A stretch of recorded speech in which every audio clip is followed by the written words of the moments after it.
Hey, and welcome back to Game Talk. I'm your host, Ahmed Mian. Today I'm joined by Connor Hey guys. and Mike. Hello. And it is that time of year again.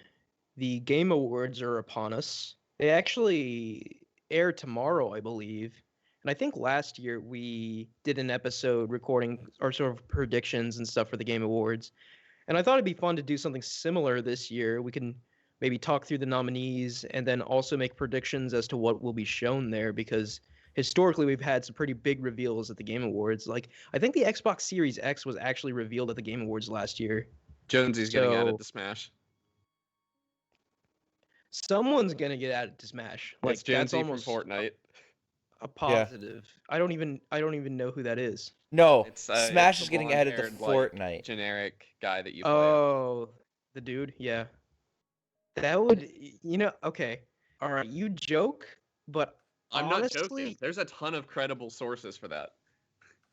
okay, Fortnite's obviously like one of the biggest games in the world, but having Steve from Minecraft is just kind of, I don't know, that kind of puts a bad taste in my mouth. Oh, it'll be awful, but I think it's gonna happen. I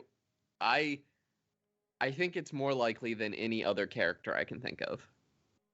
That's, I don't know how I feel about that, but okay. I'm still not at over like 25% likelihood, but I like his odds more than any other character that anybody's thrown around.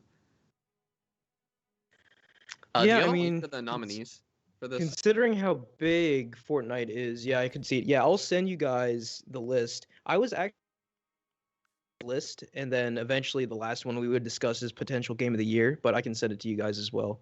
Okay. But like, yeah, the categories, at least on the bottom of the categories, I don't think we're too interested in. But if I'm wrong, please speak up about that. Best esports team. Do you guys follow any esports teams? No. I haven't in a while. Okay. Then after that, we have best esports host. Again, that's not our wheelhouse. I know esports is huge, but we don't follow that too closely. Best esports game. I think we could talk to this one. The nominees are Call of Duty Modern Warfare, Counter-Strike Global Offensive, Fortnite, League of Legends, and Valorant. I feel like Valorant has to win this, right? Yeah, I gotta go Valorant. Because I mean, Fortnite I is not an personally esport. haven't played it. Well, I mean, it kind of is, though. It pretends to be, but it's not. Like, no part of that game's design makes it an esport. Yeah, it's very. It has a very high skill ceiling. It does, but it has a very terrible format to put together a tournament. True, true. Yeah, I think historically League of Legends sort of takes these esports categories, but I could be That's wrong. fair. Yeah. I like Valorant's odds. Of course, that's Riot competing against themselves, so That's true, yeah.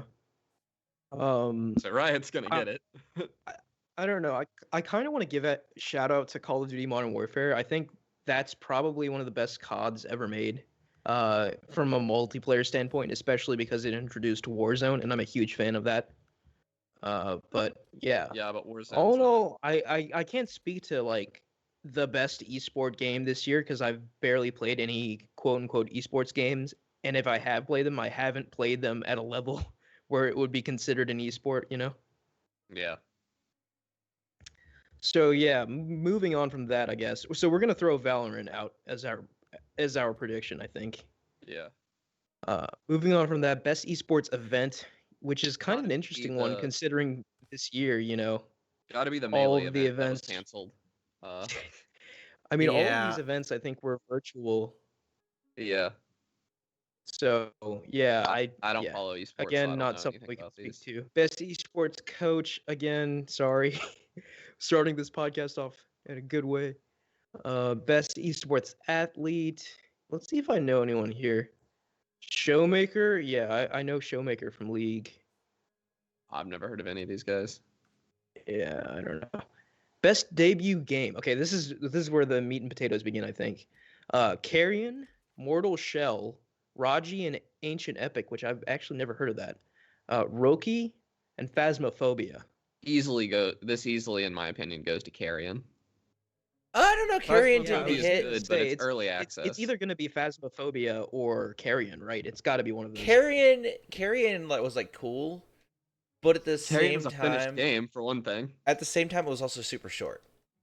Yeah, well, I got a lot more enjoyment if out of Phasmo. I put like almost I 100 hours into that I've game. played more Phasmo, but I liked Carrion way more. Yeah, Carrion's so such a smart game. it's the interesting duality of like Phasmophobia captured like the zeitgeist, but Carrion's more of like a critical darling, I think. Yeah, I So think if it's it were critics voting, I think it would easily be Carrion, but so because it it's is open- critics voting. it's critics voting. So the Okay, way it's not. yeah, the way it works, so they're completely transparent. They have the panel of all the critics across the world whose vote gets tallied, right? So the way it works is 90% of the vote weight goes to critics votes and then 10% to like fan vote. I think the critic vote goes to Carrion easily. Just because I Phasmophobia get is that. not finished. Like, it's True, so but, clearly like, buggy early access. You know, in this day and age where early access is like the name of the game, I don't think having a finished game means as much anymore, unfortunately. So they might just go based off of fun factor. I don't know. I would I still personally think lean it goes to lean Carrion, but towards it'll be Carrion. closer if they don't dock Phasmophobia points for being early access. Yeah, but yeah. I don't think early Between- access games should be included in these things until they're released. Any comment on any of the other nominees? Have you guys played any of them? I've heard of Mortal Shell. I've heard of Mortal Shell. Isn't that Isn't it that Dark Souls like? For lack of a better I term, believe where so. when you die, you can come back, and then you're like shelled. And then if you die again, you lose that character, or something like that. That sounds right, but I'm not 100% sure. Connor? Never heard. Well, I've heard the name and nothing else, so I got nothing. Okay. So moving on from that category, content creator of the year. I think like I've heard of a couple of these people. Like obviously Alana Pierce is pretty popular. I've And heard so of is Tim the Tapman. I've heard of Tim the Tapman because he never wins at Spelunky, I think. I think that's No, a Tim the chick that's just, like, Tapman really never bad at won it. at Fall Guys. He never won Fall Guys, right? It Yeah. wasn't Spelunky. Yeah.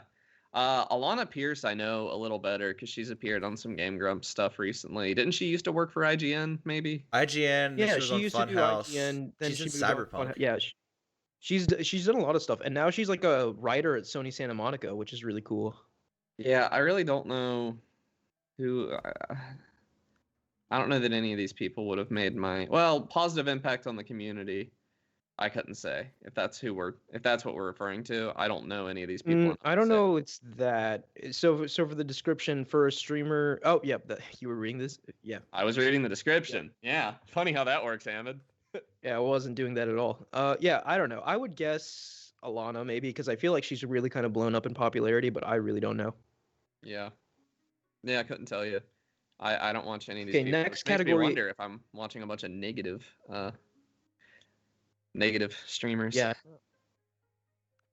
Best multiplayer. This one's an interesting one. Okay, first thing I nominees- gotta say is the fact that Animal Crossing I know, makes it this list shouldn't is an be on here. absolute sin. Like, I think Animal Crossing is only on this list because of how big of a deal Animal Crossing was this year, but like its multiplayer is straight trash. yeah, even calling it multiplayer is not really fair because you can't play the game. Like, if you're playing multiplayer, neither of you get to actually play Animal Crossing.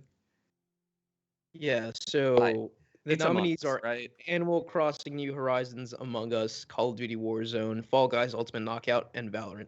I feel like it's between Among Us and Fall Guys. I feel like it's got to go Among Us because Among Us, Fall Guys was really definitely. big for a bit, but Among Us has been big for longer than Fall Guys was, and I don't see Among Us going anywhere for a while. Like, it's just good, clean fun. Like, I go a couple weeks without playing it, and then my friends say like, "Hey, let's hop on," and we spend a whole evening playing it.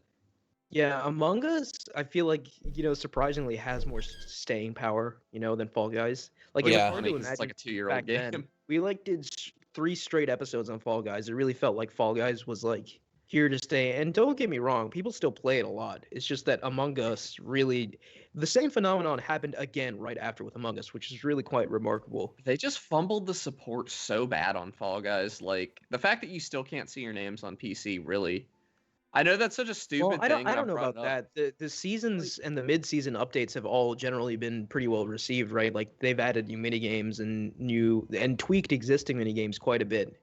So they're Yeah, supporting but it. I can't see my name. Like, get it Yeah. fixed. Like I might as well be playing with a bunch of bots. You know, that's what it feels like on PC. I don't. They're not people I'm playing with. You know, they're Fall Guy 4 digits. Like Yeah, that that kills really, I it, don't know. in my opinion. It's kind of an easy fix, but I don't.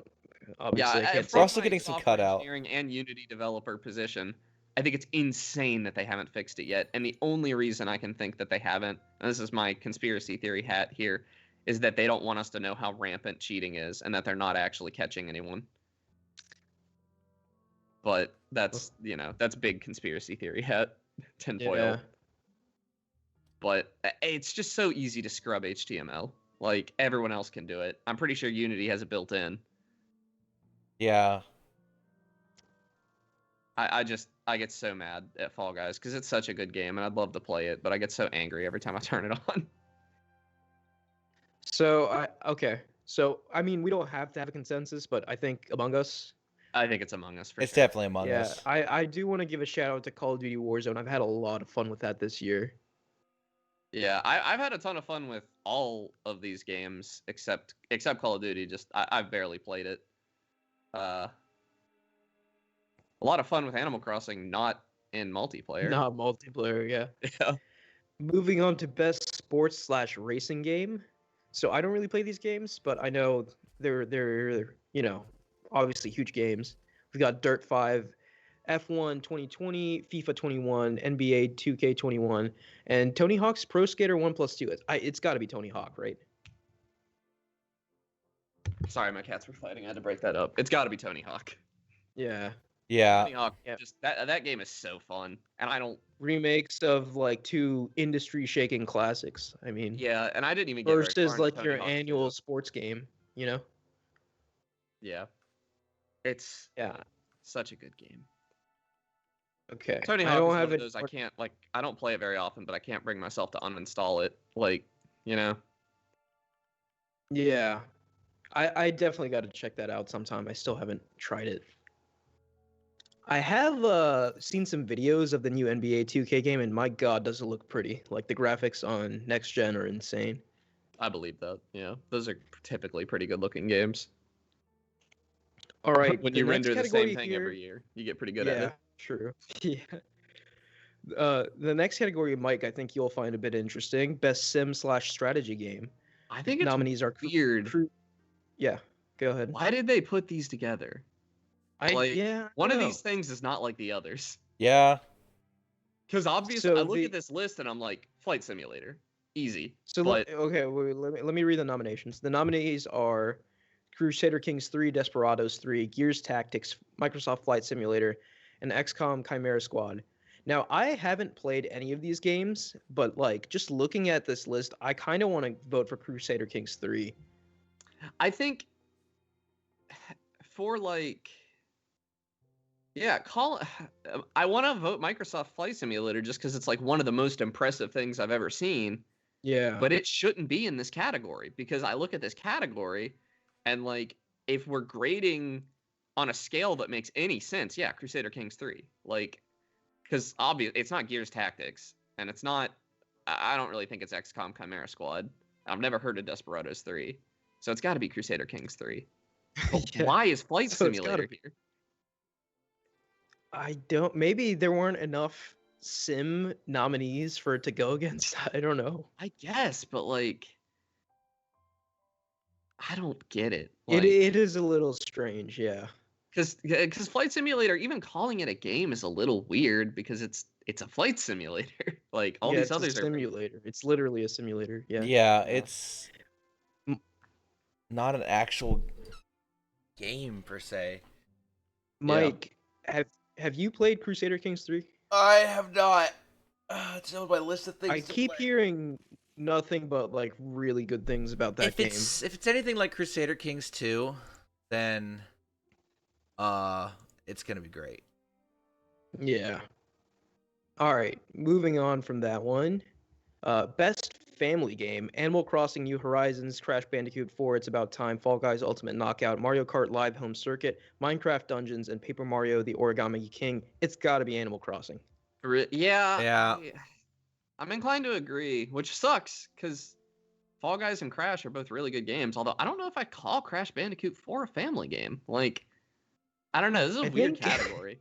a lot of people just like, yeah, shove together like family games and platformers into like one category. I don't Yeah, know. like if I'm thinking of a family game, it's for sure Animal Crossing. That's a game you can play with your family. Like the rest of it, like what's Minecraft? Yeah. I guess Minecraft Dungeons is a good thing for parents to play with their kids, maybe. Yeah, Paper so Mario really fit? this I is a don't. little weird, yeah, category. I It's don't know. just Like last year, so I remember last year the game that won Best Family was Luigi's Mansion 3, right? And I don't. That's also a single player Nintendo game. I guess by virtue of the fact that it's a Nintendo game, it's a family game. It's a yeah. little strange. It's I very think weird. Animal Crossing for sure wins this one though. Yeah, yeah, it has to. Like Animal Crossing, the mixture of Animal Crossing and the pandemic like led to like an insane video game fever. You know, Oh yeah, like everyone was yeah. playing That Animal that sold a Crossing. lot of Switches. Yeah. Yeah. All right. Best fighting game: Grand Blue Fantasy Versus, Mortal Kombat 11 Ultimate, Street Fighter 5 Champion Edition, One Punch Man: A Hero Nobody really. Under Night, In Birth, EXE, Late, CLR. What kind of title is that? That's I, ridiculous. I didn't play any of these. Um, So I haven't played any of these either, but just the fact that One Punch Man is on here, I don't think that's like a legit fighting game. Like it's just like an anime Anime tie-in game. really. I Yeah. I wouldn't consider any of the anime fighters true fighting games because usually they're Yeah, not deep. it's kind of, I feel like it's kind of insulting to the fighting game community that the Game Awards keeps nominating games like this for this award. I remember like last year Jump Force was one of the nominees and that game Oh, just plays Ooh. terribly. yeah, Like that's that's weird. not a fighting game even a little bit. But then you have stuff Just like Fighters where it actually is a really good yeah, fighting game. fight a legitimate fighting game, you know, but like a button masher is not a fighting game. No. So Yeah, but I yeah, don't know which one would win this. I don't yeah, think it would be Street Fighter 5 because I've heard weird things about it. I don't yeah. think it'd I be Immortal. haven't. I honestly I think it I would be feel Grand like it's Blue. gonna be Mortal Kombat, You do? honestly, but again, I'm not too in tune with this space. Yeah. Yeah, I don't know. Tough. Very I tough. think last year was Smash Bros. Smash Bros. Got this win. Yeah. That makes Okay, sense. next best role-playing game: Final Fantasy VII Remake, Genshin Impact, Persona 5 Royal, Wasteland 3, Yakuza Like a Dragon. It's got to be Final Fantasy. Like I Really, haven't you think played it, that's gonna but be like it. Persona 5 Royal?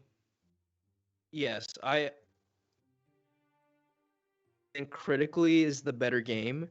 But the thing about Final Fantasy VII that, you know, the three of us can't appreciate because we aren't really into that. But like Final Fantasy VII was one of the seminal games of all time, and people have been waiting for a remake of this game for eons, and it finally came out and was really good this year. I think most people will vote for Final Fantasy VII. Yeah, Final Fantasy VII Remake, and the fact that Final Fantasy VII Remake took roughly 7 hours of gameplay and turned it into 40 hours is really impressive. 40 hours that seem to be good by all the accounts I've seen, which is Yeah, I haven't impressive. played a You know, single game personally, on this list. yeah, Persona 5 Royal would probably get this if it was up to me, but like I can recognize Final Fantasy VII Remake will probably win this. Yeah. Yeah, the ones I would say won't get it are Genshin Impact and Wasteland 3. Yeah. I would be very surprised if either of those won. The other three, Yakuza would be a surprise, but a I've lot also of heard people very good things about Yakuza, so yeah, I've heard it's. I'm like, I haven't started it yet. It's gonna be one of the things I do on my new PC. I think is dive in because I have a ton of Yakuza games, through Game Pass, Yeah. through Epic Games. I think one other place. I just have a bunch of them already, and I've never played any of them. So I think I have like yeah, 0 through 4 or something. It's crazy. yeah. I started Zero earlier this year and then just got distracted by other stuff, but like, yeah, I feel like to get into this series proper, you just need to set aside like hundreds of hours, which Yeah, that's is a kind of the difficult plan. thing to do. Yeah, Yeah. but by all accounts, seems worth it to be honest. I do that though. I just obsess on like a certain genre or Franchise, yeah. series for a long time. I'm doing it right now. We'll What get do you into that in a bit. I think I was doing all whenever. So Cyberpunk yeah, month. I'll concede and say yeah, probably gonna be Final Fantasy. Yeah. Okay, best action adventure game. Nominees are Assassin's Creed Valhalla, Ghost of Tsushima, Marvel Spider-Man Miles Morales, Ori and the Will of the Wisps, Star Wars Jedi Fallen Order, which came out last year, which is kind of strange, The Last of Us Part 2. I It's not feel gonna be like Valhalla and it's not gonna be Fallen Order. I think it's going to be Ghost of Tsushima. Yeah, I agree with that. I think it's not what I would pick. I would pick Miles Morales probably. Yeah, it's a tough choice. And also half of the nominees on this list are Sony exclusives, which is wild. Which I Mhm. guess makes sense. Action adventure is what they really do. Yeah. Um, of course, Ori and the Will of the Wisps. Shout out to that. Like I've only played the first story, but I'm sure this game was absolutely spectacular. But there's just some insane competition this year. Yeah. No, it's been Yeah. a nuts year for games. So I mean, obviously, I think The Last of Us Part Two was an excellent game, but if we're solely basing it off of the action adventure genre, I feel like Ghost of Tsushima really fits that. Yeah, I was gonna say I wouldn't call The Last of Us Part 2 an action adventure so much. Yeah, it's like a third-person cinematic Yeah, it narrative definitely. Yeah, it game. doesn't fit the genre nearly as well as Ghost of Tsushima or Spider-Man. Yeah, so I'm gonna go with Ghost. Okay, I'll agree with Ghost probably, from what I've heard about it. Best action game. Nominees are Doom Eternal, Hades.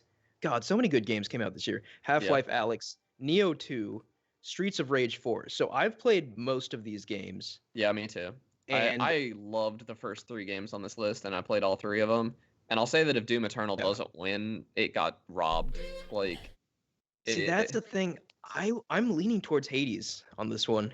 I loved Hades. I absolutely would not say that it if you're just doing best action, like actual action combat, Doom Eternal picks Hades up and like scrapes it across the floor. Like Yeah, Hades is I an think amazing this. game, but it's not the action that makes it amazing. It's a combination of a Yeah, ton of so things. Whereas and Doom Eternal also doesn't it have kind of anything but action. in that vein, Neo 2 is an amazing game, but like it's not necessarily the action that makes it amazing. Granted, the combat is at the core of it, and the combat's amazing, but it's essentially like a Souls-like, honestly, Neo. But Doom Eternal, Yeah, like, I think yeah, I, it's got to be either Doom Eternal or Hades. yeah, And like Half-Life, since I haven't really played Doom Eternal, I'll defer to you on this one it's got and to go be with Doom Doom Eternal. Eternal. Yeah. I honestly I don't think Doom Eternal will win, but I say it should. I think I Do you think definitely think Hades will win? I think it's between the two, like you said. Yeah. But I think if I was the one picking it, Hades doesn't even show up to the party. Neither do any of these other games. Doom Eternal owns Yeah. action this year. Yeah, Nothing's even so okay, close so to the way maybe that I don't know if you can comment on this, but like, wasn't there like some controversy with Doom Eternal and how it's like not enough like Doom 2016, and some people were Yeah, mad about that? it's not a lot like Doom 2016, but in my opinion, every single change they made was an improvement, with the exception of adding a bunch of first-person platforming. Yeah. Like Okay, so they made it so that you have to use every gun in your arsenal all the time.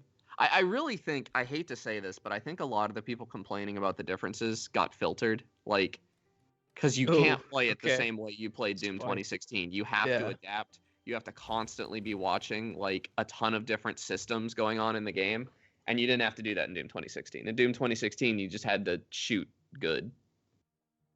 So Yeah. it's hard. It's Yeah. hard. It kept all the shoot good from Doom 2016, but then it added this entire other layer of like mechanical prowess you have to have, like keeping track of cooldowns, keeping track of all the different guns, ammo you have. Whereas in Doom 2016, like if you're not using the shotgun, why are you even playing? Like, Yeah. but Doom Eternal, Okay, like so I regularly would empty the ammo for every single gun I had because I wanted to make sure that I got the most out of a chainsaw kill. Like, and I yeah. would keep certain enemies alive because I knew I was going to need a chainsaw kill in a minute, and I would keep track of when my grenades had refreshed and like, do I want to use an ice grenade or a frag It sounds like grenade? a super intricately designed game. Yeah, I mean, I think Donkey, when he was reviewing it, he said that normal mode on Doom Eternal was harder than Nightmare on Doom 2016, Wow. just because you have to keep track of all these systems. And I kind of Okay, so I played through the Doom Game Eternal, Talk and prediction will be Doom Eternal then. yeah, I love that game. I haven't bought the DLC yet. I'm waiting for my new PC for that as well. The Also, I'm gonna have to next practice. category, is innovation and accessibility.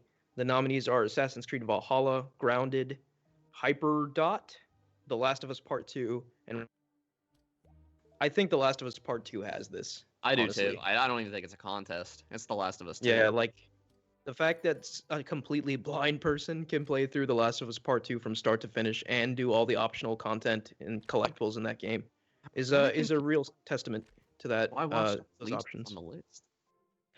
I don't know. Because I was hoping Valhalla, that one of okay, you who yeah, played. Valhalla makes sense. Grounded, maybe. Hyperdot, haven't heard of it.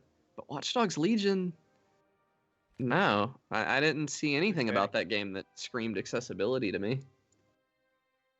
Okay, so yeah, I think this one's an easy one. We can lock Last of Us in for that. And give me a sec. I lost my place on the page. Oh, I guess I just get to pick this next one. Well, I'm not picking. I'm going sequentially up the page. Oh, I know, best but- VR/AR. Yeah, so I'm the only one who's played any of these, right?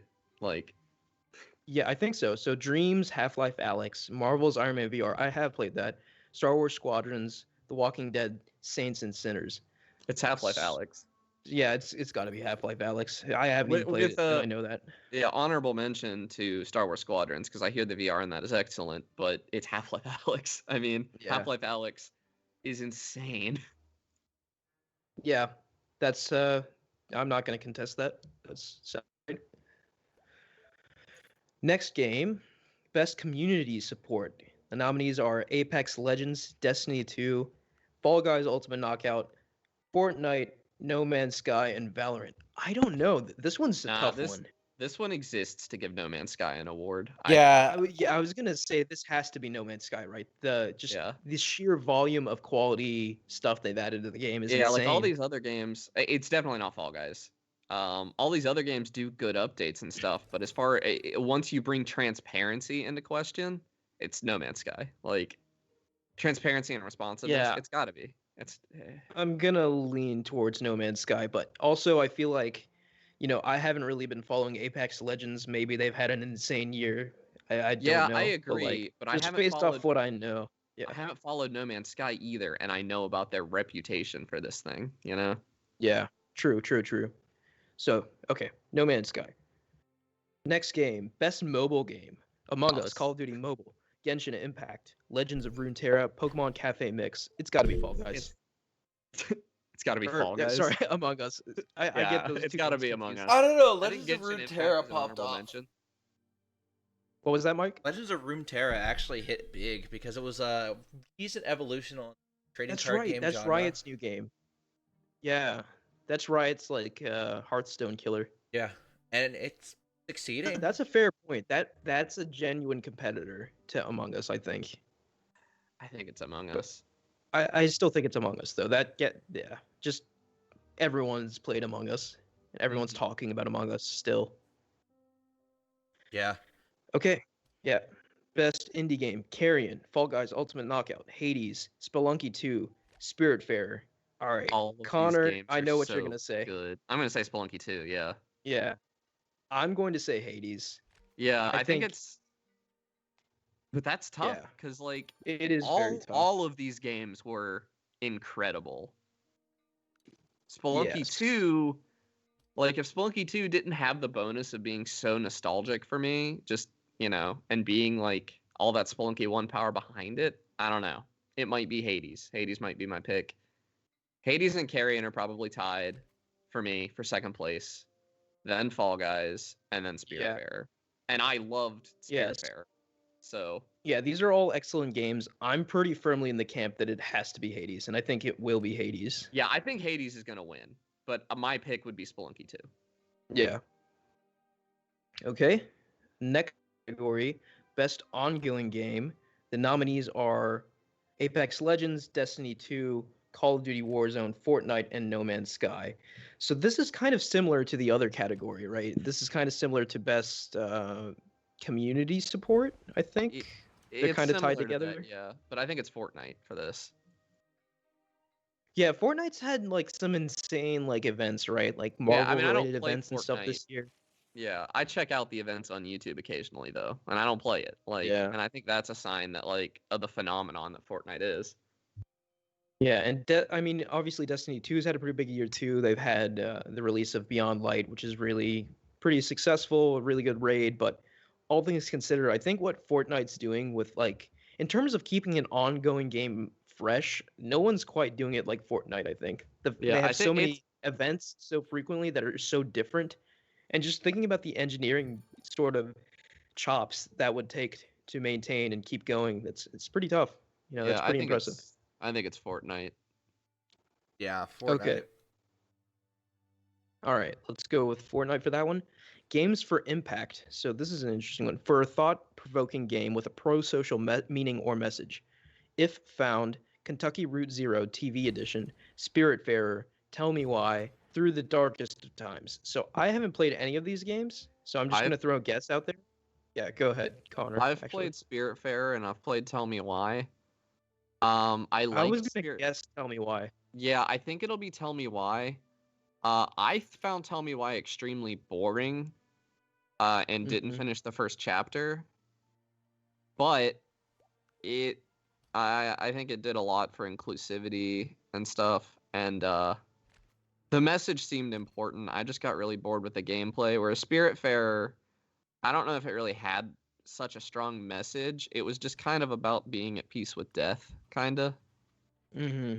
And so as Yeah, a game that I was having fun with and was kind of zen, Spiritfarer for me. But Tell Me Why I think is probably more important. yeah, I think I agree with that. I've also heard very good things about Kentucky Route Zero, but yeah, I don't know. I think Don't Nod really just has this category down. Yeah. Is Dontnod, is that the same developers that did Yeah, okay. tell me why is Don't Nod like Life is Strange. Yeah. Yeah, okay, that's what I thought when I was playing it, and I was kind of disappointed that I was having such a bad time. I might give it another shot. I might have just not been in the mood for it, but it kind of Yeah. the first act drags on. I didn't really care about the characters at first. The characters grew on me. I thought the power that you have was really lame though. The like supernatural tidbit The I found really signature, yeah. yeah, I found that it wasn't nearly as interesting as time travel. Is this game basically Life is Strange 3? I mean, it plays really similar to it. Yeah, Hmm. like you bounce between two characters you control. I think I only remember playing as the guy, but I think you bounce between them, and you're like exploring a little house, and like they used to live there when they were kids, and you're trying to figure out a little mystery, and they have like a weird Yeah. telepathy thing going on, and that's their power, and that's kind of really boring compared because that's just talking with Okay. extra steps. Like yeah, I got really. That was when I kind of lost interest. I was like, man, that's the best you guys. But I imagine it gets better. I just didn't really give it a chance. Okay, so that's gonna be our game of the year for games of impact for impact. Okay. Best performance. Okay, so this one self-explanatory. Best like acting performance in a game, and the nominees are one sec. Lost it again. I'll Gonna read it. suck. It's Ashley Johnson as Ellie in The Last of Us Part 2. Laura Bailey as Abby, The Last of Us Part 2. Daisuke Suji as Jin Sakai. Daisuke. Yeah, Oh, Daisuke Suji as Jin Sakai. Oh, man. That was really bad of me. that was Logan very Cunningham white as of you. Hades. Huh? I said that was very white of you. Yeah, it was. It was pretty embarrassing. And Najee Jeter as Miles Morales. I feel like this goes to either Ashley Johnson or Laura Bailey, right? Yes. So I've played all of these games, and I will say, all of these performances were outstanding. That Yeah. goes without saying. Like they were legitimately very, very good, all of them. Yeah, It any other has to year, be Hades between would Ashley be. Johnson and Laura Bailey. Those two's performance in The Last of Us Part 2 was straight up just the best acting I've seen in a video game. Like, period. So like it's got to be one of those two. I am leaning towards Ashley Johnson, but I feel like Laura Bailey might win this, honestly. So, yeah, Yeah, one of I those two have to win. haven't seen it. I think it's interesting to say that Logan Cunningham as Hades would have been a front runner any other year. Oh yeah, But his voice as Hades is phenomenal. yeah, but I don't think it's going to compare to The Last of Us Part 2 stuff. Yeah. And you know it's funny, Daisuke Tsuji is Jin Sakai. I played Ghost of Tsushima in Japanese, so I have not heard a single line from this guy. Because I believe Daisuke Tsuji is the English voice actor. I think. Yeah. I just want to apologize for butchering his name. It's okay. So, next category is Best Audio Design. This one's pretty cool. The nominees are Doom Eternal, Half-Life Alyx, Ghost of Tsushima, Resident Evil 3, and The Last of Us Part 2. So the audio design in Doom Eternal is phenomenal, but Yeah. I feel like Half-Life Alyx has an extremely unfair advantage in this, in that it's a VR game where almost everyone playing it had headphones in. Right, like, yeah. The sound design matters so much in a VR game, and it was really good. And I think that's an unfair advantage, but if we're gonna compare them, it's Half-Life Alyx. Yeah, this is a tough choice. This is a very tough choice. Of the games I've played on here, they've all have had excellent audio. I will say from what I've played, I think The Last of Us Part 2 has probably the best audio. But again, I've not could played see it being Half-Life better than- Alyx. I could see The So- Last of Us Part 2 beating Doom, maybe, although Doom did do a really good job. And this is a hard one, because, like, do I include soundtrack in this? Because Doom Eternal, No, if we're there's including a soundtrack, it's different Doom. category for there's a Okay. different category for that. So Or I guess I OST. think I'm gonna guess Half-Life for this, Yeah. just simply because like sound in a VR game just transforms the experience. Yeah, and it was stellar. Yeah, I didn't finish the game, but there's one sequence that is very loud and scary, and they nailed it. Okay. So now next category is what we were alluding to: best score and music. The nominees are Doom Eternal, Final Fantasy VII Remake, Hades, Ori and the Will of the Wisps, The Last of Us Part 2. God, this is such a difficult category. Yeah, this is hard because I would honestly say The Last of Us Part 2, from what I've seen, but not necessarily for original music. Like, you know, the non-original music I've heard of in The Last of Us Part 2 is just really, really good. If not for that, I mean, you can't beat BFG it's- Division in Doom Eternal. You really can't. Yeah, so for The Last of Us Part 2, you've got Gustavo Santaolalla back doing his like custom-made guitar score for the game, and I that's just the guitar playing in that game is just so raw and good. I Yeah. kind of want to give it to The Last of Us Part 2, but I will also say the soundtrack in Hades is absolutely phenomenal. Like It's good, but it's- so good. But Mick Gordon, man, Doom Eternal. Oof. And I will BFG. also say, you know what will probably win this is Final Fantasy VII Remake. Haven't Because played that it. Final Yeah. Fantasy VII music is so iconic, and now it's like fully orchestrated in this game. It's going to hit a lot of people really hard. This is a tough one to answer because I think Ori has good music too. So this is a really tough one. Yeah. In this my is mind, a it's very between The tough Last one. of Us and Doom Eternal. Doom But, Eternal's music was, Doom music. When has Doom ever produced about that soundtrack? I'm going to guess The Last of Us Part 2. And another reason why I guess obviously the score by itself is phenomenal, but in 2013 when The Last of Us came out, it lost this category, the score and music category, to GTA 5, which is just that's criminal. just the worst.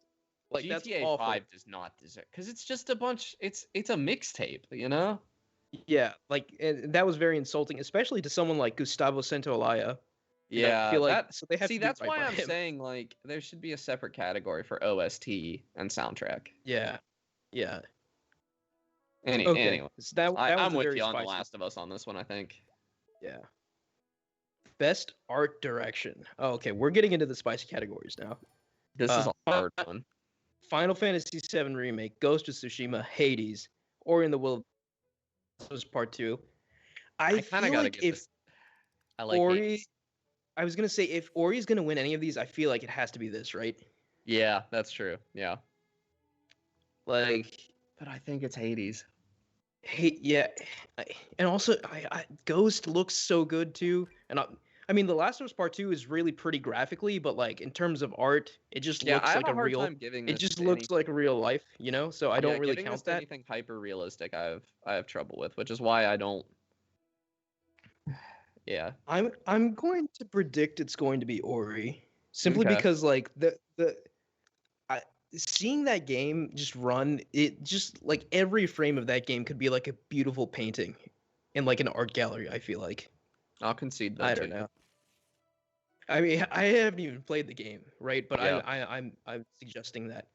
But that's not to say any of these. These all are incredible, incredible looking games. Okay, best narrative: 13 Sentinels, Aegis Rim, Final Fantasy VII Remake, Ghost of Tsushima, Hades, and The Last of Us Part 2.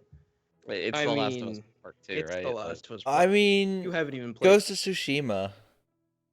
Ghost of Tsushima's narrative is good, but The Last of Us Part Two's narrative literally chews you up and spits you out and leaves you quivering on the floor.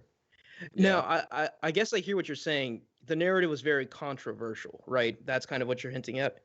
Not that it was controversial, more than it had some dissonance, some gameplay story dissonance, where it told you were a bad person, but the game required you to do these things. Are we talking about Last of Us? Yes, The Have, Last of Tsushima? Us. Okay. have you played the game, Mike? I've seen enough of it to like make my decision. I haven't Okay. seen or played any of Yeah, it, because so it's... I'm not really sure what you're referring to, and to talk about that anymore will be spoilers. Yeah, it'll be 'Cause this Yeah, game spoilers. is I have not full been of spoilers. spoiled at all. Well, Okay, so I got the big thing spoiled for me, but well, yeah, I don't really care. I never yeah, cared. and obviously, like everyone's, the narrative in this game is the most controversial bit about this game, and everyone's sort of dissected it in every which way. But I think even because maybe because of that fact too is what elevates it. The fact that it's talked about this much, even if some people really dislike some of the narrative choices in this game. So I don't know. I'm going to lean towards The Last of Us Part Two. And Okay. Mike, you said you're leaning towards Ghost. I'm leaning towards Ghost. Okay, yeah, I believe. Best game direction. Nominees are Final Fantasy VII Remake, Ghost of Tsushima, Hades, Half-Life Alyx, and The Last of Us Part 2. Like, game direction. Hades is kind of weird. I think it's Hades because if we're talking innovation and creative vision, Hades is very different from any roguelike before it Yeah. in very positive ways. But I think Half-Life's a contender too Half-Life because Alyx as well. it's the first like AAA VR game that's like a real VR Facts. game, and Yeah. that was uncharted territory and they nailed it. So And I agree with both of those. I will also throw The Last of Us Part 2 in there simply because some of the narrative choices made in that game are pretty, I think, unheard of. And I think but that's it was narrative. innovative. Well, here's the thing: innovation in game direction and design. And I think the narrative is so intrinsically part of the game here. Um, I don't want to get into the specifics, but like something happens halfway through the game, which obviously is a source of a lot of controversy. But I think that's one of The Last of Us Part 2's strengths. Yeah, I don't know. Like this one's a I think very it's tough Half-Life. category. Yeah, I'd say Half-Life. Half-Life or Hades.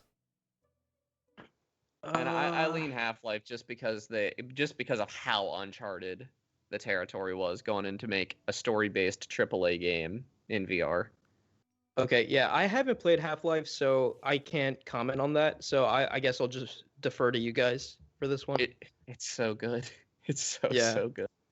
I mean it is the only VR game that makes me think that there's any reason to buy another VR headset. Because if Yeah. anyone else, if those games start coming out with any regularity, games of that caliber,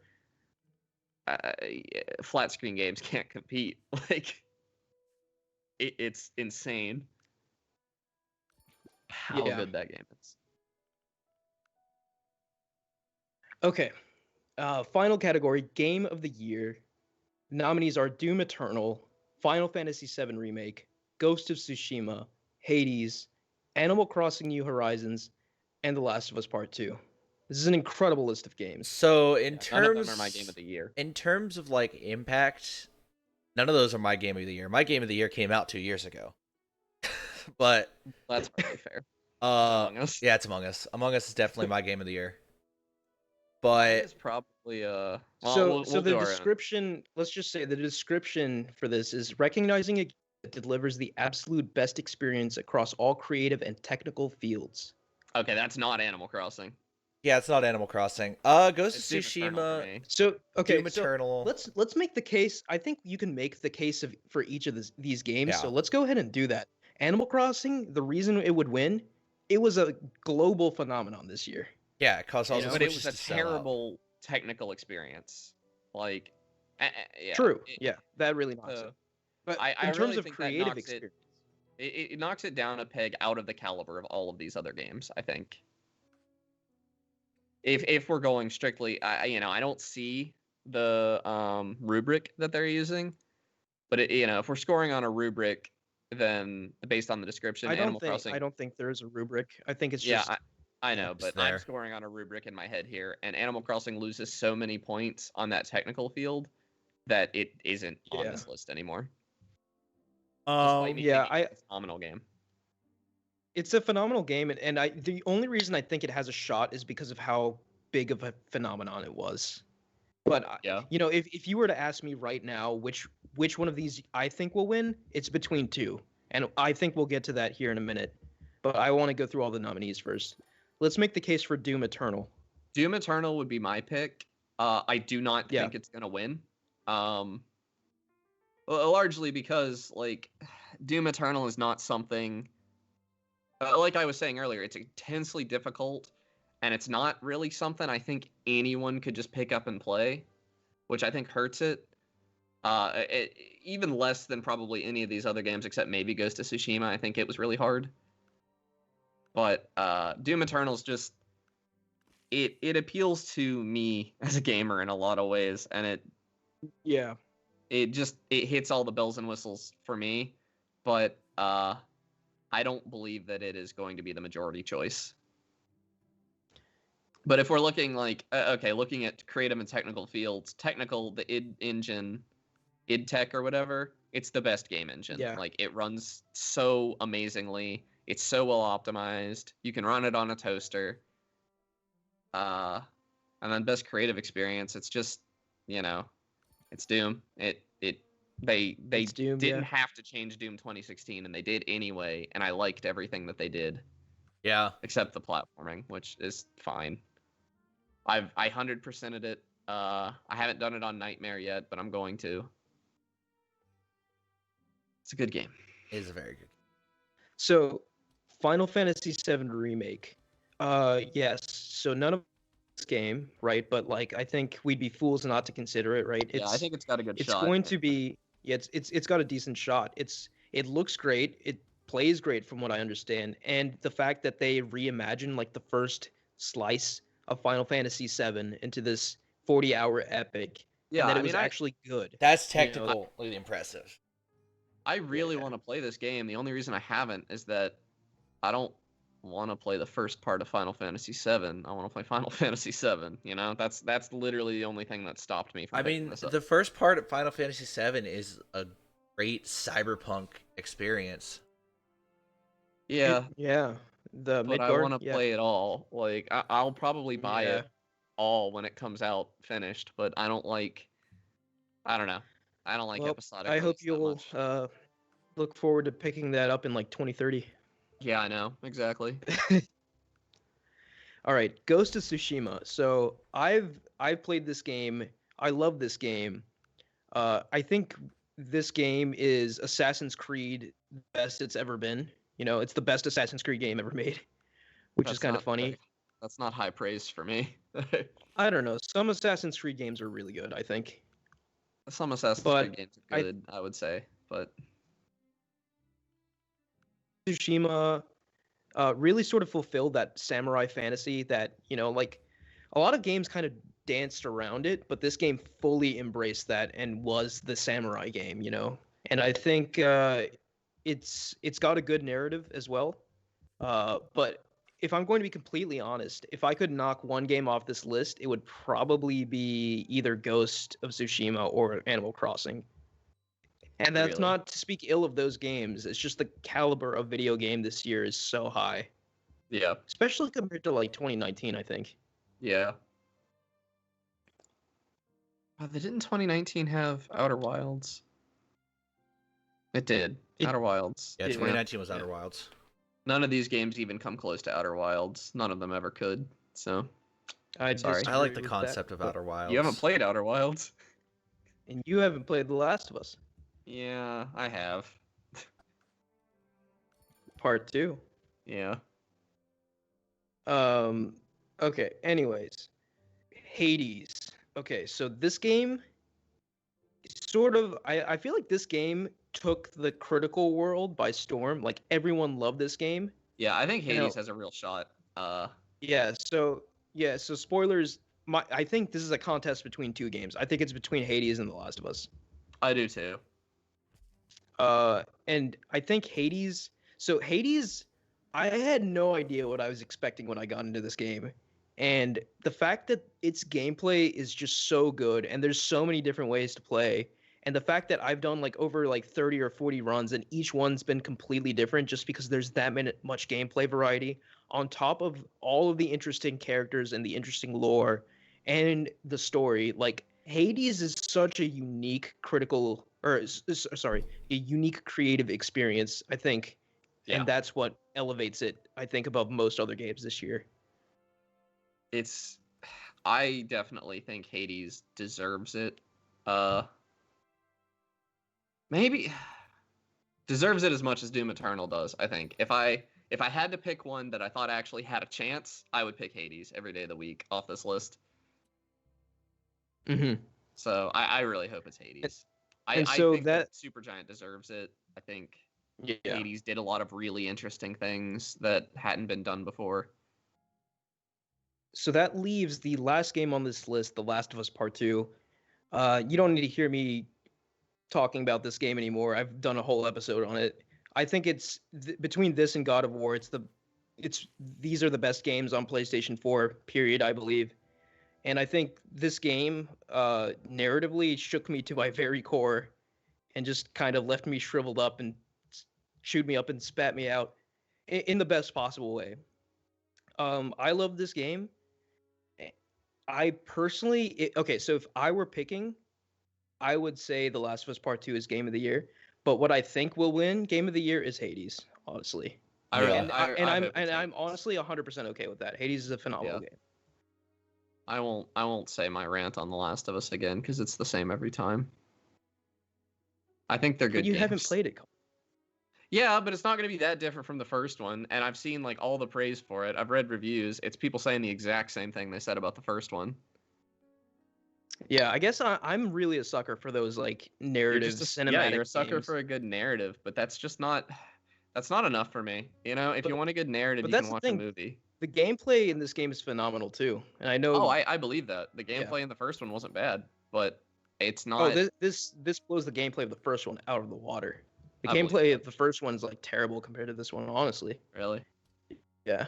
It would never be my game of the year just because it feels so desperate to be a movie when it's a video game. Yeah. So I think we put out our differing opinions. My pick for Game of the Year is Last of Us Part 2. I think both of you are for Hades, right?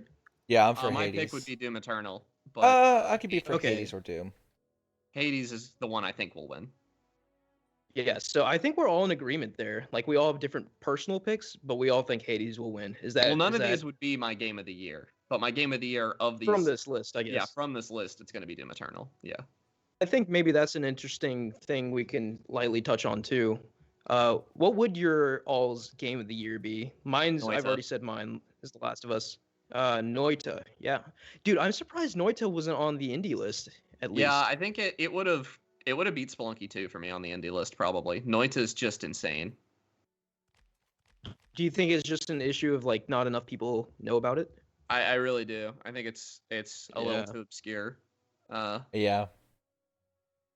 Which is crazy. And No, it's still I in don't even know early if that's access, fair right? because it's made by. It's not early access. It's out. Oh yeah. It left early access this year. I think one of the issues. Actually, when was the deadline for this? I think it was like right when the PS5 came out, because like Okay. Miles Morales is on this list, right? Right. Yeah, because early access or Noida left early access. I think it's September. Wait a Maybe. minute. So if the cutoff is when the PS5 came out, where is Demon Souls? And where's That should be Astrobot? yeah all over this. So I don't know where quite where the cutoff date is. Yeah, that's But weird. it is sort of weird, having a cutoff in November. I think they should just host the Game of the Year ceremony in like January or something, so you get a true representation of everything that came out this year. Because Yeah. we have another major game coming out, which a lot of people will probably consider their Game of the Year, and that's Cyberpunk 2077. Yeah, that Yeah. comes So- out in an hour. And that'll From only this be recording. eligible for 2021's awards, which is kind of goofy. So I don't know. Maybe they can improve the format of this Hey. show, but Well, let's Yeah. hold up. They still have an hour to delay Cyberpunk again. Oh yeah, they do. You're right. true. We're this close. Yeah. 10 minutes before it launches, they're going to delay Cyberpunk. Yeah. Oh, sorry Yeah. guys, we can't make it till fall 2021. We'll be right there with Halo Infinite. However, I think the biggest thing to remember is that all awards for games are arbitrary at best. Oh Very yeah. I mean, perspective. it's just it's Yeah, but people get excited everything's for the subjective. Oscars. Like, yeah. Yeah. Everything's subjective. yeah. And yeah. So in terms of potential reveals, do you guys think we'll see anything exciting? I think hope we Jonesy see- from Fortnite comes to Smash Bros. I think God, that's Kill pretty me, please. likely. I hope we see Elden Ring. I think we're gonna see Master Chief get added to Fortnite, along with Kratos and Master Chief already got added. what? Master Chief already got added to Fortnite. He did? I thought that was just leaked. No. I'm pretty sure that's a thing, right? No, I think that was really recent. I sent you guys a leak. Huh. Okay. I And mean, it wouldn't uh, surprise me at this point. and Kratos got leaked. If even Thanks. Sony's putting characters on Fortnite, like it's over. Like Microsoft will put everything on there because And Sony's there's like a theory way more, that like, Samus guarded, is gonna get in, Yeah. which would be Fortnite weird. is just the gross Smash Bros of the industry. Yeah, Goku's gonna be in it. Yeah, no, they're just going to throw... Fortnite can throw whatever cameos they want. They've turned their I game mean- into like a platform. I mean, bet- they've already got like Iron Man and Thor in it too. I bet it's really likely that Kirito, from Sword Art Online, Oh gets put my in Fortnite. God. Oh no. I'd put good money on it. Remember when the biggest cameo was oh my like... God, I bet there'll be a Fortnite season of Sword Art Online. Remember when Why would like... you say stuff like that? There was like a period in Fortnite where the discount John Wick was a skin, and that was it. Yeah. And then it just jumped the shark. Like, Attention, okay. epic gamers. John So Wick needs your help. okay, let me rephrase the question. Any non-Fortnite related predictions for tomorrow's Game Awards? Fortnite gets shut down. We'll get a Smash character. We'll definitely get a We'll get a Smash Smash character. character. Was see. was last year Joker? Nah. No, That last the year year was... before. The Maybe. year before last was Joker. Yeah, labor. I just remember that reveal was so hype. Last year was Banjo. Hold on. That might be right. Or was it Hero? Or that was the same time, No. wasn't it? Hero and Banjo. Yeah. Yes, Yeah. maybe. I don't know. Just I'm looking I'm excited for a 2019. hype Smash reveal. I think they're probably this probably isn't the event that they'll announce DLC for Hyrule Warriors, but that's coming. I mean, but we've just been talking about like DLCs and character announcements. I'm thinking like games. Like this is a place where major games are revealed. We might get a release date for Psychonauts. Maybe. I don't know if Psychonauts is major enough though for this. Do we potentially see Metroid 4 showing up? Nah. They restarted it this year, so Yeah. it's not ready. I could see Sony if Sony's serious about releasing God of War Ragnarok in 2021, which I highly doubt still. Oh yeah, we can see a if trailer. they're doing that, they're showing that here, I think. But that's it. I can't think of anything else that would be shown unless maybe Shin Megami Tensei. Yeah, I don't know. It'll be I an could see them exciting. announcing Persona 5 Royal for the So Switch. here's the thing, though. Like, I wish this show was just like. Oh, there was Yeah, no I wish it was more condensed. You know. Sorry, go Yeah. ahead. there was no Smash Ultimate reveal last year. Okay, so that was 2018. Yeah, 2018. But yeah, like, so this show, I don't know if you guys know this, but this show is 4 hours long. Yeah, I think I watched it with you one year. I think Yeah, I was at one your year. house. Yeah, but here's the thing, like, apparently, like, I looked at the list of presenters, and it's just a ridiculous list. It's like you've got people from the game industry, right? But then Yeah, you've got Brie people like Larson is Brie presenting. Larson, you've got Christopher Nolan presenting. It's just like, what God. is happening here? It's Don't just like like, but like, I wish I feel like this could be a really good 2-hour show combined with like the awards and the reveals, but it's like really long. Yeah, I'll just have it on in the background. I won't be paying Yeah. attention Yeah. until I hear the Smash Bros sound effect. Yeah, I mean, that's no, the it'll be cool on thing about during Smash Extra Life, reveals, I like, think, right? If like you Or is it won't tomorrow? know it's a Smash reveal until like halfway through it. Yeah, true. So, all right, Oh, yeah. they So I might- think, yeah, go ahead. Nah, they're probably not going to announce the new Doom DLC. Did they announce it last year? No. Doom Eternal wasn't out yet last year. I don't remember. Doom Eternal came out the same day as Animal Crossing. Oh yeah, you're right. I forgot. Yeah, that was my wallet's darkest day. I forgot that we had two Oh yeah. hotly anticipated Classic. games launch on the same day. That So yeah, I think that's our predictions for the Game Awards. Unless we've got any last minute things to throw in. Did you jot any of these down? Oh, not at all. Because that would have been fun to like next I week mean, say I what think- all we got right. Yeah, I mean, I think I can remember most of it. Like it's Yeah. just my gut Yeah, because feelings. most of it I knew immediately when I Yeah. looked at it. But yeah, do you guys want to talk about what you've been playing? I got kind of a diatribe for mine because I have Sure. talked on this show about not liking turn-based RPGs. Literally, But- I think every episode for a stretch of like at least 10, you've mentioned that. Yeah, but weirdly enough, I got into it. Started with Dragon Quest 11, 11S Echoes of an Elusive Age on Game Pass, and I was like, I didn't hate the demo for this. The graphics are really pretty, and it plays kind of like just watching an anime, which I really like. Hmm.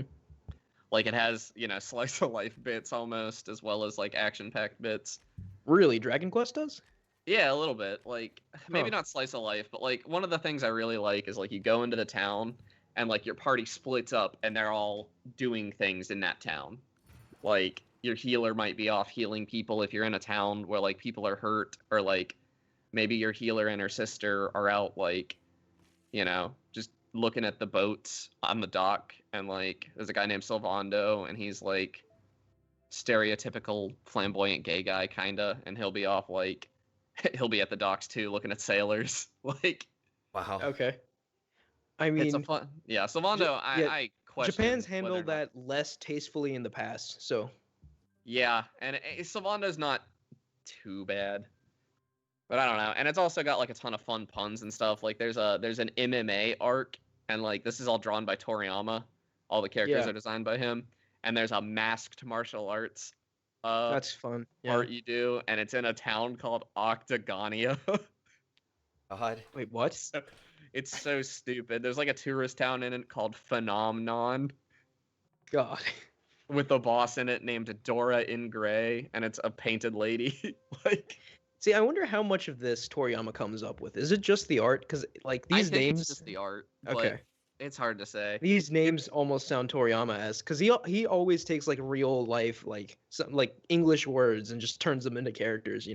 Yeah. So that's my game I've been playing mostly. But I realized I don't dislike turn-based RPGs that much. I really just hate Pokemon because they're garbage games that are terrible at doing turn-based combat. Yeah. And or they're not garbage games. They're, well, the new ones are. But because I've also gone back and played Pokemon Yellow recently, and because I bought that a while back, and I was like, maybe this won't be so excruciating. And Pokemon Yellow is excruciating, but not for the reasons I expected. Because Pokemon Yellow is like kind of hard. Like Pikachu's not a good Pokemon to start that game with. It makes the first gym really hard, and like my Pikachu was so underleveled that I couldn't beat Misty because Pikachu's worthless against anything except water types in the early game. Like Yeah. But like going through Mount Moon took me like an entire evening. It was agonizing kind of, but in a way that I had a lot of fun with. I've also been playing a game called Monster Sanctuary. It came out yesterday, I think, and it's Okay. kind of like a Pokemon take on a Metroidvania kind of. It's hard to explain, but I'm just gonna focus on the combat in it. It's and it kind of, along with Dragon Quest, gets this right. You have 3 monsters at a time fighting 3 monsters at a time, and that's just way more interesting than one-on-one combat. Because in one-on-one combat, it feels like there's no reason outside of like highly competitive arenas to ever use status affecting moves. But if you have 3 monsters, you can have 1 monster dedicated to buffing you, 1 monster dedicated to weakening your allies, and 1 monster dedicated to attacking. And like that's been the case as well in Dragon Quest. I have a Yeah, it healer sounds on like my you're team. actually discovering Yeah, turn-based like there's combat for the actual first time. strategy here. Like Yeah. I don't know what I've been doing. I mean, okay, to be fair, there is strategy in Pokemon. You can get really high level with some of the stuff Yeah, like withheld items and you can, abilities but and stuff. typically those are double battles too, which the game does not really give you very much of. Yeah. Yeah. But I think there's a reason. Like, and I've also been rewatching the original Pokemon anime, and what makes me so mad is that the people doing the anime immediately realized that double battles are more interesting. Like this was before double battles were even a thing in the games, but like they do double battles in the anime constantly. Yeah, no, it's all the In time. Kanto? Yeah. Yeah. That's Just going funny. through Kanto, yeah. Every time they fight Team Rocket, it's a double battle. Yeah. I mean, it makes sense. Like It's in just a really show dumb. format. Yeah. Like, yeah. But there's just so many more options. And I've Yeah, always double battles like exponentially increase the depth of a Pokemon match. But I think Pokemon gets it wrong in so many ways. So like in Monster Sanctuary, you don't have to do it, like all the battles are totally optional. Nothing jumps out at you, which I guess is true in the newer Pokemon games, Sword and Shield. But Yeah. historically, like you get all this fodder and stuff, and you kind of have to battle it. I haven't really hit a point where I need to grind in Monster Sanctuary, which is a huge plus. I have a couple of times in Dragon Quest, but Dragon Quest has a mode like you can speed up combat to go really fast, and it has like tactics modes where you can just say to your whole party, fight wisely, and you can set the controller down and they will do the entire Yeah, fight for you. that's a common thing in turn-based RPGs. That's amazing. Like why is that not Yeah. in Persona for one thing? Well, you can do that with like your teammates, but not your character. Yeah. And Which just I'm the opposite. I love micromanaging my party in like RPGs. That's Well, like I that's my thing. micromanage, like I turn that off the moment I get to a boss fight. When like if I think something is actually a threat to me, I turn that off because that's when the game gets really fun. Is when I'm actually using strategy I've learned and stuff to fight a boss. But in Pokemon that never happens. Like that happens in the Elite Four maybe. And like other than that, you could totally just have the game on autoplay and be fine. Like if I could auto kill those Zubats, they wouldn't be so annoying. Like Honestly. I don't know. I just think Pokemon really has missed the boat on every innovation RPGs have had in the past 20 years. Yeah, that's a fair assessment. Pokemon's very, very slow to iterate and improve. And they give turn-based RPGs a bad name. I mean, don't get me wrong. I'd absolutely prefer in any of these cases to be playing an action RPG, but I am enjoying them. And I really did I realized I liked Dragon Quest XI and I dove into a bunch of others just to be like, maybe this isn't so bad. It's still not high on my list of favorite genres or anything, but I'm going to finish Dragon Quest probably. I'm enjoying it a lot. Yeah. Yeah, I hear some interesting things about like the back half of that game. So when you get there, let me know. Yeah, I don't know how far into it I am. I hit a quest line that was like I thought that this was the game opening up and oh man, this is when it really starts because they were like telling me about these. For all intents and purposes, I had to gather the six. It was 6 in this case, but they were Dragon Balls more or less. Yeah, I was love like, it. oh god, so this is it. This is like how the story starts, and I'm not going to see the first one of these things for a couple hours probably. And then before the cutscene had even ended, I had 3 of them, and then a 4th one not even 20 minutes later or something. I haven't That's, gotten the fifth one yet, but the I game. guess What I'm that's saying one is way the to pacing is subvert good. your expectations. Yeah, the pacing is very fun. You go into towns, they set up a whole story for that town. It feels like an anime episode a lot of the time, like, or even an arc. Like you go into a town, Yeah. a controversy in the town is set up, you solve it. Your whole party is like, well, that was fun, but aren't we supposed to be saving the world? And then they leave. Like, Yeah, that honestly sounds like a lot of fun. I started Dragon Quest XI a while back, but I never got past first couple hours just because I got distracted, and I've always meant to go back. the voice acting is atrocious, I will say. I don't know what it is about Dude, JRPGs. I would totally play it in Japanese though. Oh, I was playing it in English, and I'm going to continue to because they're like laughably bad. But like, Have you have you seen Tim Rogers' review of Dragon Quest XI? no, That's one of the best reviews I've ever seen of a video game. I'll have to check it out. I'll link it to you. You must watch it, Connor. But like, I don't know what it is because Xenoblade Chronicles 2 had the same problem. What is with all these Scottish accents in JRPGs? It's just the way they are. Like I I was on no a idea. Discord call with my friend while I was playing it, and I walked up on this desert city, and I was like, Tyler, I'm gonna turn this game off if somebody in this city has a Scottish accent. And it was the first time. It was the first person in the game that didn't have one. That's so funny. I'm gonna Like, quit this. Yeah. Yeah, it's just infuriating. I don't know why. I don't know. Maybe And they say that's like the favorite sort of dialect of English that it just sounds good to Japanese ears. Maybe I don't know. they don't understand it because they say crikey a bunch. That's not Scottish. And That's one so of funny. a Now I character, kind of want to play it in English. a character at one point said, "What the crikey?" What the what? Yeah, what the That's crikey? Like, What? you don't understand this at all. That's so funny. Anyway, I'm enjoying it. It's really stupid, but I'm enjoying it. It also has like a classic JRPG mode that like makes it 2D. Yeah, the 2D like SNES style graphics. Yeah, and I Okay. thought I was gonna play some in that, but you can't. You can swap in between them, but only at like important story beats, kinda. Like it's not at any time, and so I don't really do it ever because I don't want to lose any progress at any point. And like, yeah, it's neat as a novelty. Like I'd love to see every area in the game and see what they look like and all, but the game is beautiful in 3D. Yeah. So like, why on earth? I would think that not? mode's more suited for like people who have been with Dragon Quest since the beginning, you know, like who played the original games. Yeah, sort those of get people a probably nostalgic kick already out of that. played it before this was available because it came out on the PlayStation and PC long before this was an option. Yeah. But it was probably good for people replaying the game to see it in a new light. And there are also certain areas that are involved, like stuff that was added in the definitive edition that you can only go to in 2D, and the game just switches over to 2D when you go there. And I think that's kind of Oh, neat. Like, okay. it's called Echoes of an Elusive Age, and you kind of time travel back to previous Dragon Quest areas. And Yeah. they're not very big, but they're there and they're in 2D, and it's kind of neat. Sweet. But yeah, huge turn-based RPG binge right now, and I'll probably hate them by the time I'm done with this because I'll have played them too much. Yeah, yeah. You got to space that out. That's I've been on a big how it Pokemon works. itch, and I'm like fighting the urge to buy Sword, but I know I'm gonna hate See, that game. You know, for all we insult Pokemon for, you know, like Pokemon is like junk food to me. Like I will play it no matter how bad it is, and I enjoy them.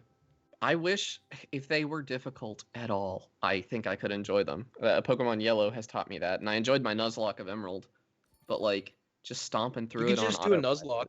Nuzlocke first. Yeah, I could. The problem with the Nuzlocke is you don't get to do any of the interesting team building stuff, though, or at least not nearly as much. Yeah, you know, like when it comes out, like a Pokemon Gen, I always have fun like catching and experimenting with like my team and stuff like that. Yeah. So that Nuzlocke makes that not doable. Yeah. Anyway, I don't know. I might visit some ROM hacks and stuff. I heard of a ROM hack called Radical Red that like it adds all the Pokemon to Gen 1 to Fire Red basically, and like if you That's won't fun. get past the 4th gym without EV training. All the NPCs are smart enough to swap out their Pokemon if you have a type advantage. Stuff like that. Excuse me. Stuff like that. God, could you imagine like if Game Freak actually like tried. I don't Yeah, know. I mean that's don't wanna harder than get I'm into even that asking discussion. for. But yeah, if Game Freak actually tried, Pokemon could be insane. And I was looking at it because like Monster Sanctuary is probably going to sell okay, and it's on Game Pass too. And Temtem sold okay, but Yeah, nobody can make I'm a kind of Pokemon eyeing Temtem. competitor because there's so much excellence in the space. And honestly, Nintendo's insane for stopping this, in my opinion. This is a huge tangent, but there's so much excellence in the ROM hacking community of Pokemon that I do not think anyone could reasonably make a Pokemon clone and get off the ground, because there's no way they could have the number of monsters that these ROM hacks have. There's no way they could have like the ingrained like mechanical knowledge that every kid has going into them. Yeah. Like it's impossible. All these free ROM hacks have made it impossible for an indie company to come in and actually compete in this space, I think. I mean, I guess the only kind of uh, roadblock there is accessibility. Like, it's not everyone knows how to, you know, play a Right, but not ROM every hack. but you can look at indie games as well as having an accessibility problem, because just finding out about them is difficult, you know? Yeah. True, yeah. And I Double-edged feel like the overlap sword. between people that would play an indie Pokemon game and people that would play a ROM hack is very large. Like that Venn diagram is not quite a circle, Yeah. especially with how easy RetroArch is to use now and stuff. Emulation's gotten easier and easier. Yeah, It has. it's a problem. Well, emulation is not a problem. It's a problem for developers wanting to get into that space, Yeah. because so many talented people are willing to do it for free. Yeah. All right. If you're done with your rant, Connor, I am. Mike, I don't have a game other than the same old, same old. I've been playing a little bit of Mankind Divided, a little bit of League. The big game of this week is Cyberpunk, and that's 30 minutes yeah, from now. That's less than an hour. Yeah, That's that's very exciting. Let me check the Steam banner real quick. Should be 32, right? 31:15. Right. Something like All that. right. So, Mike, you've got to tell us all about Cyberpunk next week. 'Cause I'm probably not gonna Oh. play it until the next gen version comes out. But It's- I'm pretty excited to play this game. It's all I'm gonna be thinking about during Extra Life, honestly. Like in the back of my mind, I should be playing Cyberpunk right now. Yeah. Yep, that's in 2 days, Which isn't it? Yeah. actually, that's a perfect time to shout out. Well, by the time this goes live, Extra Life will be over. So never mind. Yeah, thank you for your donations. It was a great time. We had I fun. can't believe we made $1 million. Wow. Actually, we've already dated this before Extra Life, so I mean, the fact that I'm talking about Bill Gates Cyberpunk. himself dropped some serious stacks on us. I heard Jeff Bezos gave me like $1 billion. Amazing. Yeah, weirdly enough, he specified that we couldn't use it for charity. Man. He gave us $1 billion in gift cards for Amazon Web Services. Weirdest thing. All right, so I guess we'll round it out. I've been playing Destiny 2 Beyond Light. So I have not. You guys know I've been involved with Destiny for a long time now. I haven't played Destiny in a long time, but I have jumped back in because the PS5 version of Destiny is out, and I've started the new expansion, and I'm having a good time. But the thing that really sort of impresses me right now is just how good the next gen version is. It's essentially like playing it on PC because it has an adjustable FOV. It's running at 4K 60, and then Crucible mode, which is PvP, it switches to 120 if your display supports that. So the game runs buttery smooth now, and it's really funny because I booted up Destiny 2 on PS4 just for comparison afterwards. Playing Destiny 2 on PS4, I don't know how I did it. It's literally like a slideshow at 30 FPS. Oh man, it's already happening to you. Yeah. Oh no. Yeah, I've already become frame rate elitist, I guess. Based frame rate pilled. Yeah, it's insane. It really was shocking to me, honestly. Like, because all the time you hear PC players saying, like frame rate is king, and obviously I believe that, but like actually experiencing it, like it feels so sluggish now at 30. And I've put like 1,000+ hours into Destiny at 30, Yeah. and I can't imagine how I did that now. It feels incredible to play because you know firsthand now, Connor, like how solid Bungie is at first-person shooter gameplay. Oh yeah, they're quite good. I've played Destiny too. I like that game. Oh yeah, I forgot about that. But I'm yeah, excited. I'm yeah, probably gonna get into it sometime 2021 because they're adding crossplay, and the moment I yeah, can yeah. actually They're play adding it with crossplay, which is friends, super exciting. There's yeah, the crossplay, moment, cross progression. But yeah, just experiencing that trademark Bungie gameplay at a buttery smooth 60 or 120 is just so good. hmm So that's all I really had to say about it. I'm still too early in the expansion to really comment about the specifics, but it's really cool that we're getting a new like elemental type added into the game. I don't know how closely you follow the lore of Destiny, Connor, but like instead, how the Guardians get their power from the light and the Traveler. Well, Yeah. now we're starting to get power from the darkness. So like Yeah. the new ability class that got added to the game is Stasis, and it's all about like freezing things, and it's very interesting. Hmm. So looking forward to playing more of that. Really enjoying uh the things that PC play for like a decade now, but better late than never. We've had 60 FPS for more than a decade. Yeah, it's been a long time. We've been playing Yeah, it's games been at a long 60 time. FPS since like the early 2000s, I think. Yeah. Something like Yeah, that. it's really kind of shocking how it took consoles this long to catch up to that specific thing. Yeah, I really don't Of all understand why things. anyone values resolution over frame rate. I will never. I mean, Yeah. maybe once you get past 60 FPS, like the choice between 144 hertz 1080 or 1440 versus 60 FPS 4K, that's an actual choice you have to make. But if your choice is between literally any resolution at 30 and a lower resolution at 60, you take 60. I mean, come on. Yeah, just take 60. I don't care Yeah, that I'm at 1080 because I get 60 frames per second. And Yeah, sometimes I go 144. Like, Yeah, I'd rather be playing my games at like 480p in 60 frames per second. Yeah, than- it's a weird argument because like yeah, the game looks better, but like oh, completely still. And when are you ever standing completely still in a video game? you want Yeah. that buttery smooth. That's Now why there is an argument for like turn-based games. I don't really care. Yeah, I don't Like, care like Civ. I am playing. I mean, Dragon Quest. okay, I what's don't what's think the I'm running it last at like 60, what's the but last like graphically seriously impressive turn-based game you've really ever like Dragon previously Quest played? 11.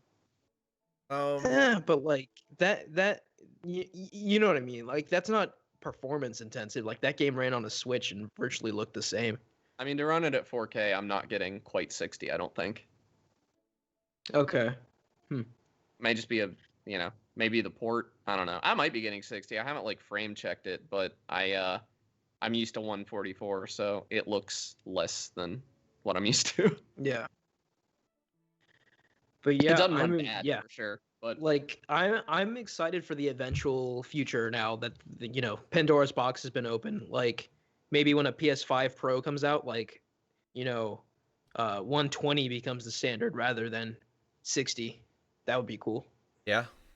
yeah, I mean, 144 is Oh, already yeah, the competitive standard. 120 won't be the standard though. Not enough people have a TV that can do that. I don't think developers will ever target Not it. yet. Yeah, that's true. Yeah, 144? Well, I say not ever. They won't do it right now. I think 144 is, I think, the future. It is the standard for competitive gaming right now on PC. Yeah, I was gonna say 144 for a gaming monitor is Yeah, typical. I mean, like Yeah. anything above that, is that even noticeable? Like Very little, I think. People play it 200. yeah, maybe unless you're like a super like attuned like esports player, maybe not to the layman. There have been like empirical studies on like esports players and frame rate to performance, and 144 is that sweet spot Yeah. where it doesn't matter post that. Uh-huh. Yeah. But before that, if you're playing at like 30 FPS, your performance is suffering. You could be the best player at the game, Yeah, but so you're still getting information after other people already have it. That's sort of an interesting concept. Like what if like once games can hit comfortably like 144 on like PC and like PlayStation 6 or whatever, maybe then we start turning our attention more towards like resolution again, like Yeah, maybe I wish that was what I- how it would what- be. I wish we would Yeah. focus on frame rate before resolution. what I'm getting at is that maybe there's like a higher limit, and then after that frame rate won't get upped anymore like ever. Like Yeah. obviously on PC you can up it as much as you want by tweaking, but like maybe once we hit that 144 standard, like PlayStation 10 and like Xbox, whatever they decide to call it, will also just cap out on 144 because that's after that's diminishing returns. Yeah. All right. You know what well, I don't think understand? that's- This is kind of tangential, but a lot of filmmakers hate anything higher than 24 frames per second, and I don't understand I- that.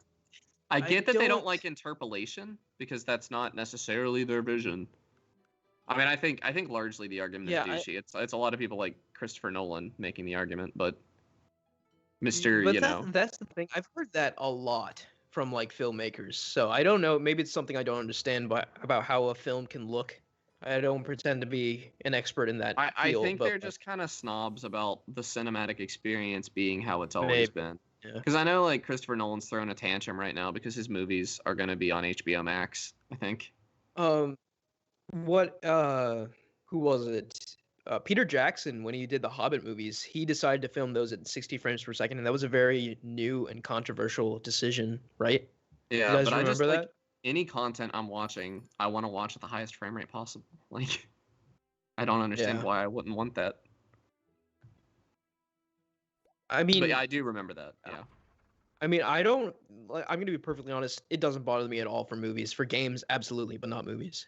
It doesn't bother me for movies, but if I have a 60 FPS option on a YouTube video, I'm clicking it. Like, regardless of whether it's gaming or not, it just looks smoother. I don't know. Yeah. But yeah, you're right. I don't notice when I'm like kicking back watching a movie. And then there are like movies like Spider-Verse that like have fun with their frame rate, and that's obviously like, yeah, keep doing that. That was amazing. God, I still gotta watch Spider-Verse. I gotta watch Spider-Verse. Oh. You have to. It's Yeah. amazing. You gotta watch it Totally. soon. Yeah. More coming out. Another and- tangent. But did you guys hear about what they're doing with Spider-Man 3 proper? Yeah, yeah, That movie is going to be absolutely wild, and maybe not in a good way. yeah. I know. Who knows with Sony? I don't even know what they're doing. Bringing with it. back, Is it They're an bringing MCU back, like, movie? Tobey Because Doctor Strange is Maguire. in it, right? they're bringing back, like, yeah, it's an MCU movie, but they're also bringing back all the previous Spider-Man, like Tobey Maguire. Oh, that's Yeah, it's like the Garfield. power. It's like the Power Rangers reunion special. And the Andrew Garfield Electro is going to be in it with Jamie Foxx, I think was his name. And they're bringing back Alfred Molina as Doc Ock. I Oh, Alfred Didn't he, like- Molina. Didn't he like die or get sucked into something at the end of Spider-Man 2?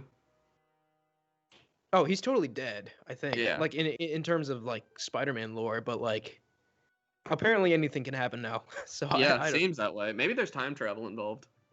yeah, I hope they do it well. I'm kind of iffy on that idea, but this is Oh, I not love it. a I hope it gets Marvel stupid. I hope it Cinematic gets Universe comic book stupid. podcast. Yeah. Anyway. All right. I think this has gone off the rails long enough. Thank you guys for listening. I think that's going to do it for us this week. You can follow us at @Podcast Game Talk on Twitter. Please like, rate, and review us on any podcast service you use, as well as YouTube. Please click the link in the description of this podcast to join our Discord and chat with us there. And lastly, thank you, Connor and Mike. Yep. No Yep. problem, Ahmed. And leave us comments telling us how much you hate our Game of the Year pick. Yep, I'm sure someone hates everything we said today. Yeah, and I want to hear about it. I want to Yeah. argue with you in the comments. All right. We'll talk to you next time. See ya.